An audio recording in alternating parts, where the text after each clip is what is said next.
अस्सलाम वालेकुम। एक बार फिर डॉक्टर जहाज़ेब आपकी खिदमत में हाजिर। अभी बस बात करते करते एक छोटा सा किस्सा जहन में आया। तरबियत के ऊपर ही किस्सा है और किस्सा है महमूद और अयाज़ का। महमूद गज़नवी की तरफ से मैं बात करना चाह रहा था और ये बड़ा मशहूर मारूफ किस्सा है। ये ज़रा दोहरा देता हूँ मैं दोबारा। हुआ है कि महमूद गज़नवी ने एक मरतबा सोचा कि मैं हज़रत ख़िज़र अलैहिस्सलाम से मिलूँ। तो वो अपनी हुकूमत में ऐलान करता है कि जो शख्स मुझे हज़रत ख़िज़र अलैहिस्सलाम से मिलवाएगा, मैं उसको बेतहाशा सोने से, हीरे से, जवाहरात से नवाज दूँगा। तो बहुत सारे लोग आते हैं दरबार में, लेकिन वो हज़रत ख़िज़र अलैहिस्सलाम से उनकी मुलाकात नहीं करवा पाते। मीनवाइल एक किसान आता है, वो काफ़ी गरीब सा किसान होता है। तो वो कहता है कि बादशाह सलामत, मैं आपकी मुलाकात करवा तो दूँ, पर मसला ये है कि उसके लिए मुझे 40 दिन का चिल्ला करना पड़ेगा, फिर जाकर मेरा कुछ काम बनेगा, उसके बाद मैं आपको ख़िज़र अलैहिस्सलाम से मिलवा सकूँगा। तो लिहाजा ये 40 दिन तक का अगर आप मेरे घर का राशन का बंदोबस्त कर दें, मेरे घर का माली कफ़ालत कर दें, तो फिर मैं चिल्ले के लिए चला जाऊँ। तो बादशाह ज़िम्मा उठा लेता है। वो कहते हैं ठीक है भाई। महमूद गज़नवी कहते हैं ठीक है, तुम्हारे 40 दिन का ज़िम्मा हुकूमत का हो गया, तुम जाओ चिल्ला करो, उसके बाद तुम मेरे पास आना, मुझे हज़रत ख़िज़र अलैहिस्सलाम से मिलवाना। खैर 40 दिन गुजरते हैं, दोबारा दरबार लगता है, वो शख्स दोबारा आता है। वो कहते हैं कि चिल्ले में थोड़ा सा मसला हो गया था, तो बहरहाल आप दोबारा 40 दिन की इजाज़त दें मुझे, और मेरे घर की जो माली कफ़ालत है वो करें, ताकि मैं दोबारा चिल्ले को करूँ, आपके ख़िज़र अलैहिस्सलाम से मुलाकात करूँ। फिर दोबारा 40 दिन गुजरते हैं, फिर दोबारा दरबार लगता है। वो फिर किसान महमूद गज़नवी के दरबार में आता है।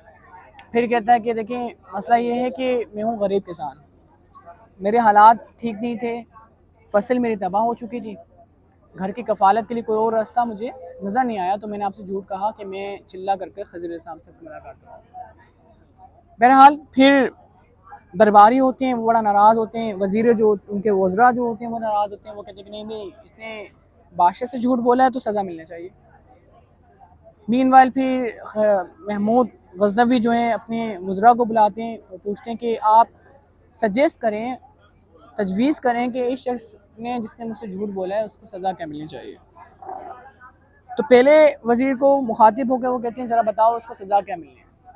तो कहते हैं बादशाह सलामत, इसने बहुत बड़ा जुर्म किया है और बादशाह से झूठ बोला है, इसको आप जो है कुत्तों के आगे डाल दो। तो दरबार होता है, बहुत सारे लोग वहाँ होते हैं, महफिल के अंदर एक बुजुर्ग भी होते हैं। तो वो बोलते हैं कि हाँ यार, ये वज़ीर सही कह रहा है, इस शख्स को जिसने बादशाह से झूठ बोला है इसको कुत्तों के आगे डाल। फिर दूसरे वज़ीर से पूछते हैं भाई इसको सज़ा क्या देनी चाहिए। तो दूसरा वज़ीर एक और तजवीज़ देता है कि इसको आप जो हैं जिला वतन कर दें। ठीक है भाई। फिर वो जो बुजुर्ग होते हैं महफिल में, वो कहते हैं कि हाँ यार, ये सही बोल रहा है, इसको जिला वतन कर देना चाहिए। फिर तीसरे वज़ीर से पूछते हैं कि तुम बताओ, एक और तजवीज़ देता है। इतने में जब ये सारी बात हो रही होती है, तो वो जो बाबा होते हैं, जो तजवीज़ होती है उस पर कहते हैं हाँ हाँ, ये वज़ीर सही कह रहा है, इस पर जो है ना इसको सज़ा मिलनी चाहिए। आखिरी में क्योंकि महमूद गज़नवी के जो ख़ास ग़ुलाम थे वो थे अयास। महमूद गज़नवी अयास से पूछते हैं कि बताओ इस शख्स को क्या सज़ा देनी चाहिए। अयास क्योंकि अल्लाह वाले होते हैं, वो कहते हैं कि इसने झूठ बोला है तो मजबूरी के तहत बोला है, इसके बच्चे भूखे थे, इसने हुकूमत को कहा कि भाई उनकी कफ़ालत करें, तो लिहाजा इसने अपनी फैमिली के लिए, अपने ख़ानदान के लिए झूठ बोला, इसको माफ़ कर देना चाहिए। तो वो जो बाबा होते हैं, वो जो बुज़ुर्ग होते हैं, वो फिर बोलते हैं अयास सही बोल रहा है, माफ़ कर देना चाहिए। अब महमूद गज़नवी जब बार बार देखते हैं यार, बार बार इंटरवीन कर रहे हैं, बार बार बोल रहे हैं, है कौन आखिर, तो वो उनको बुलाते हैं कि भाई तुमने पहला वज़ीर आया, उसने बोला कुत्तों के आगे डाल दो, आपने बोला हाँ ठीक बोल रहा है, तो ये क्यों। दूसरा आया, उसने बोला कि इसको जिला वतन कर दे, आपने बोला हाँ ठीक बोल रहा है, ऐसा क्यों। महमूद ने बोला माफ़ कर दें, आपने बोला हाँ ठीक बोल रहा है। तो भाई आप हो कौन, चाहते क्या हो। वो कहते हैं जो पहला वज़ीर था ना तुम्हारा, वो बेसिकली उसके आबा और अजदाद तुम्हारे महल के दरबार के कुत्ते नहला देते, तो ज़ाहिर है उसके नस्ल में कुत्तों का वो आया फ़ायदा, तो उसने उसके हिसाब से बोला। दूसरा वज़ीर था, उसके आबा और अजदाद को जिला वतन कर दिया गया था, इसलिए उसने यही तजवीज़ दी क्योंकि उसके ख़ानदान में उसके आबा और अजदाद में ये था। कहते हैं फिर अयास का क्या बात है। मतलब अयास एक सैयद है और सैयदों की शान में माफ़ कर देना।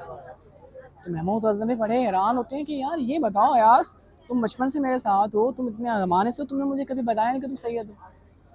तो अयास जो हैं वो जो बुज़ुर्ग थे उनसे मुखातिब होकर बोलते हैं कि आपने सारे महफिल के अंदर मेरा राज अफशा कर दिया, मेरा राज खोल दिया, और अब मैं चाहता हूँ कि मैं भी एक राज जो है वो महफिल के सामने अफशा करो। तो महमूद गज़नवी कहते हैं कि कौन सा राज? बोलते हैं जिस शख्स को आप तलाश कर रहे हो ना, जिनको आप खज़र अलैहिस्सलाम कहते हो, कि वही शख्स है बाबा जिनको आप मुखातिब होकर बात कर रहे थे। तो दैट इज़ कि जो वो होता है ना, व्हाट शुड आई से, कि जो तरबियत होती है, जो खून होता है ना, वो रिफ्लेक्ट करता है आपका, बड़ा मैटर करती है कि आपका बैकग्राउंड क्या है, आपकी तरबियत क्या है, आपका उठना बैठना क्या है, आपकी सोहबत क्या है। तो आज का मैसेज था सोहबत के ऊपर। थैंक यू सो मच, तशक्कुर अल्लाह हाफिज़, अस्सलाम वालेकुम।